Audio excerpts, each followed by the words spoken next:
iPhone, Apple Watch եւ այլ խոշոր մրցանակներ։ Ի վերջո կհիշեք, որ Վենետիկի հանձնաժողովին եւ Մարդու իրավունքների եվրոպական դատարանին, երբ ներկայացվել էին դիմումներ խորհրդատվական կարծիքի համար, դրանք իրականացում էին մեր կողմից երկու դիմումներ, որ ներկայացվել էին Սահմանադրական դատարանին քրեական օրենսգրքի 300.1 հոդվածի ակնհայտ հակասահմանադրական բնույթի վերաբերյալ, հենց դրա շրջանակներում կասեցվել էր վարույթը, որ այս կարծիքները ստանան։ Կարծիքները արդեն ստացվել են, հետեւաբար վարույթը վերսկսելու է։ Այո, ստացվում է, որ ոչ այնքան մենք ունենք դրանց հետ անելիք, ինչքան Սահմանադրական դատարանը, որտեղ ըստ էության իր խնդիրների վերաբերյալ էր ներկայացված, բնականաբար մենք մեր իրավական դիրքորոշումներում հղում տալու ենք այս կարծիքներին, բայց անորոշության վերաբերյալ մի բան էլ կուզեի ավելացնել, ոչ միայն օրինակ Վենետիկի հանձնաժողովն է արձանագրել, որ այս եզրույթը մեզ հասկանալի չէ, հավանաբար թարգմանչական սխալ է։ Մեր բոլոր դատական ատյաններում պրոցեսների ընթացքում խնդրել ենք որևէ դատախազի, որևէ դատավորի դատական ակտով, եթե մենք սխալ ենք, եթե դա այդ եզրույթը հասկանալի է, մեկնաբանել, թե ինչ է դա նշանակում։ Առ այսօր որևէ պաշտոնատար անձ դրա մեկնաբանությունը չի կարողացել տալ։ Խոսքը վերաբերվում է հոդվածի սահմանմանը, երբ որ հոդվածում նշվում է սահմանադրության այսինչ նորմերը փաստացի դադարեցնելը, դրանց գործողությունը իրավական համակարգում փաստացի դադարեցնելը։ Խնդրել ենք պարզաբանել այդ հասկացությունը, խնդրել ենք դատախազներին ներկայացնել, ըստ իրենց մեղադրանքի իրենք ինչպես են դա հասկանում։ Բոլոր մեկնաբանությունները հանգում են նրան, որ Սահմանադրության 1-ից 6 հոդվածների խախտումը ենթադրում է դրանց տապալում։ Սակայն այդ մեկնաբանությունը չի կարող համարվել պատշաճ, որովհետև ցանկացած պաշտոնատար անձ, ով օրինակ լիազորությունների չարաշահում կատարի, ինքը ուղղակիորեն խախտում է Սահմանադրության այդ հոդվածներից մեկը։ Հետևաբար ցանկացած այլ հանցագործության դեպքում պետք է անձինք մեղադրվեն ոչ թե կոնկրետ հանցագործության համար, այլ սահմանադրական կարգը տապալելու համար։ Բացի այդ, Վենետիկի հանձնաժողովը ինչքանով որ շփանցիկ հասցրել եմ ծանոթանալ, նաև շեշտադրում կատարում է, թե տարբեր երկրներում սահմանադրական կարգ երևույթը ինչպես է մեկնաբանվում։ Եվ դրա մեկնաբանությունը առավելապես հանգում է իշխանությունների տարանջատման սկզբունքին, պետական ինստիտուտների կառուցվածքին եւ դրանց փոխհարաբերակցությանը։ Ու պատահական չէ, որ մեր Սահմանադրական դատարանը ժամանակին ունեցել է սահմանադրական կարգի որոշակի ձևակերպում։ Այն ժամանակ, երբ որ դեռ այս հոդվածը քրեական օրենսգրքում չկար։ Եվ համապատասխան որոշմամբ կրկին Սահմանադրական դատարանը այն ժամանակ տվել է մեկնաբանություն, որ սահմանադրական կարգը ըստ էության վերաբերում է հենց իշխանությունների տարանջատման սկզբունքին, օրենսդիր գործադիր դատական իշխանության մարմինների ճիշտ գործունեությունը, սահմանադրական նորմերով ամրապնդված գործունեությունը։ Դա Սահմանադրական դատարանը տվել է սահմանադրական կարգը տապալելու ուղղված կոչերի հանցակազմի վերաբերյալ։ Սակայն հետագայում, երբ որ քրեական օրենսգիրքը փոփոխվել է եւ ավելացվել է 300.1 հոդվածը, դա արդեն համահունչ չի եղել ինչպես Սահմանադրական կարգին տրված մեկնաբանությանը, այնպես էլ քրեական իրավունքի ընդհանուր սկզբունքներին։ Արդյունքում Սահմանադրական դատարանը կգնահատի, արդյոք առկա են որոշակիության չափանիշները, արդյոք միջազգային պրակտիկան բավարար է ընդելու, որ նման հանցակազմ առհասարակ կարող է գոյություն ունենալ եւ պրակտիկ կիրառվել։ Այո։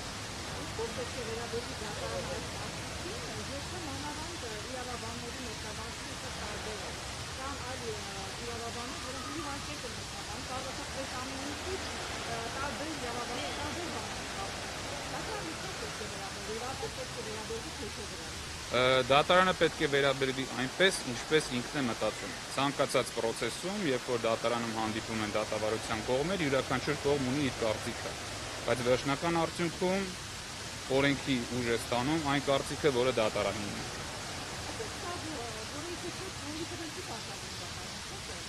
Սահմանադրական դատարանին Հայաստանի Հանրապետության որևէ բան, որևէ որոշում, որևէ խորհրդատվություն, որևէ քաղաքական գործընթաց ոչինչ չի պարտադրում։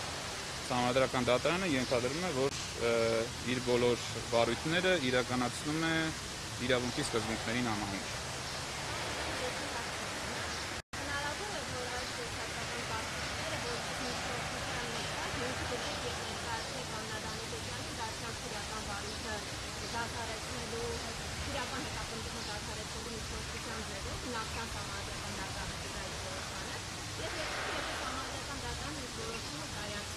Դա դարձել է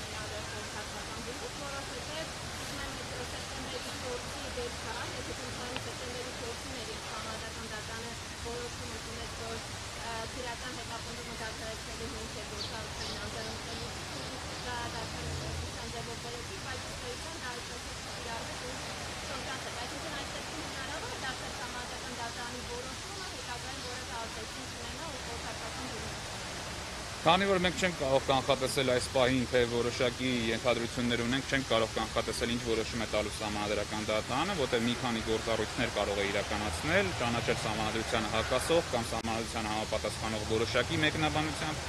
չենք կարող հատական տալ։ Եթե այն պարագայում, երբ որ Սահմանադրական դատարանը ճանաչեց քրեական օրենսգրքի 301 հոդվածը Սահմանադրությանը հակասող, քրեական գործը անհապաղ ժամ հետո ենթակա է կարգման։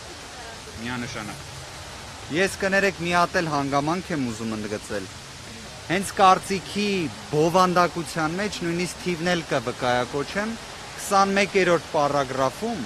հստակ արձանագրել է Վենետիկի հանձնաժողովը, որ փորձից ելնելով, որը առկա է, իհարկե, Վենետիկի հանձնաժողովը արձանագրել է, որ առկա միջազգային փորձից ելնելով ինքնին Սահմանադրական կարգի տապալում հոդվածի տիրույթում չի կարող գտնվել Սահմանադրության պարզապես խախտումը։ Դուք նկատեցիք գործընկերս նշում էր, որ առհասարակ փաստացի սույն գործով Սահմանադրության հոդվածի խախտումը ինքնին հավասարեցվել է Սահմանադրական կարգի տապալման։ Վենետիկի հանձնաժողովը նաև ուղղակիորեն արձանագրել է դա ելնելով փորձից, որը առկա է, որ Սահմանադրության ինքնին խախտումը չի կարող լինել Սահմանադրական կարգի տապալում։ Իսկ ինչ վերաբերում է Սահմանադրական դատարանի որոշումների կատարմանը, ես կարող եմ ասել նաև, որ այս ժամանակահատվածում Սահմանադրական դատարանի բազմաթիվ որոշումներ նաև կիրառվել են։ Եվ ես ավելի քան համոզված եմ, որ ձեր վկայակոչած Սահմանադրական դատարանի 2019 թվականի սեպտեմբերի որոշումը 1476 կիրառվելու է։ Դա արդեն իդեպ ժամանակի եւ որոշ մասնագիտական ճակերտներում ձևակերպեմ գործունեություն ծավալող անձանց անգործության արդյունքն է, որ դեռ չի կիրառվել, բայց դրան այլընտրանք չի լինելու։ Իսկ քրեական օրենսգրքի նորմերի հետ կապված Սահմանադրական դատարանի որոշումները հենց Սահմանադրական դատարանի մասին օրենքով ունեն ուրիշ ռեժիմ։ Եթե քրեական դատավարության օրենսգրքի նորմի հակասահմանադրական ճանաչումը ամեն դեպքում ենթադրում է դրա կիրառումը կամ դրա կիրառումից հրաժարվելը, քրեական օրենսգրքի դեպքում դա լինում է մեխանիկորեն։ Պարզապես տեղեկագրում հրապարակվում է, որ դա ուժը կորցրած է։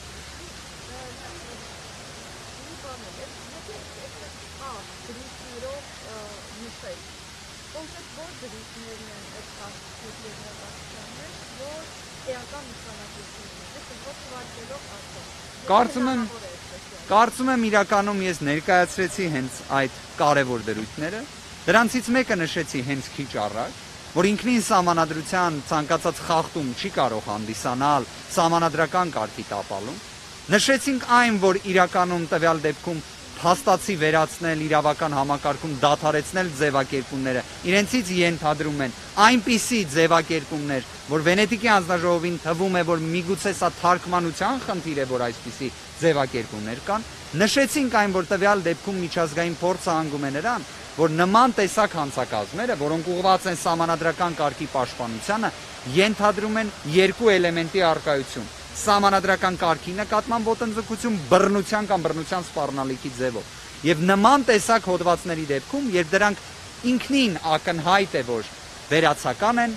անորոշ են, լայն են, Վենետիկի հանձնաժողովի դիրքորոշումը այն է, որ դրանք մշտապես պետք է մեկնաբանվեն նեղ, հոգուտ մարդու իրավունքների։ Այլ արդյոք հոդվածներ լինում են, որոնք կարաս մեկնաբանես նեղ, թե իրենք ինքնին արդեն այնպիսի լայն են, որ հնարավոր չէ նեղացնել։ Սա էլ արդեն քննարկման հարց է։ Այս հարցին լրացնեմ, մենք միշտ կարող ենք որևէ իրավական փաստաթղթից վերցնել ինչ-որ հատված, որ մեզ դուր է գալիս առավելապես եփրեշտադրում կատարել, բայց չպետք է մոռանանք, որ իրավական ցանկացած փաստաթուղթ, դատական ակտ կամ չգիտեմ խորհրդատվական կարծիք ինքը մեկ ամբողջություն է եւ պետք է իր բովանդակությունը հասկանալ ամբողջական, եւ մենք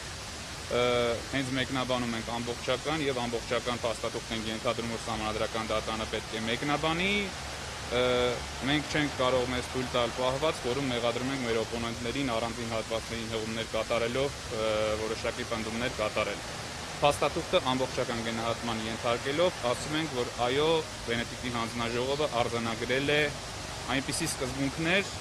որոնց կիրառումը Սահմանադրական դատարանի կողմից կարող է հանգեցնել հոդվածի հակասահմանադրականության ճանաչման։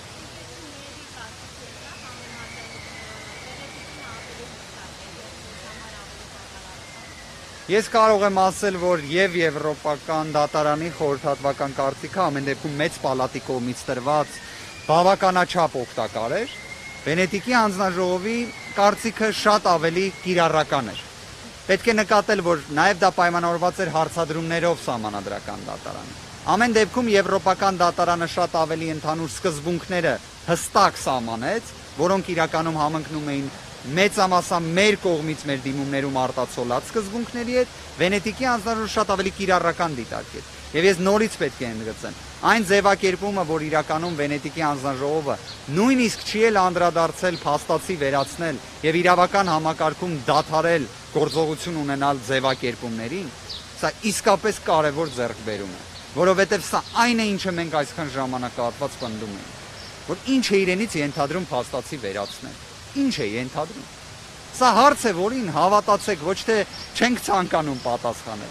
այլ խնդիրը նրանում է, որ դրա տակ կարելի է ամեն ինչ տեսնել։ Իսկ դա հենց որոշակիության եւ համաչափության խախտումն է։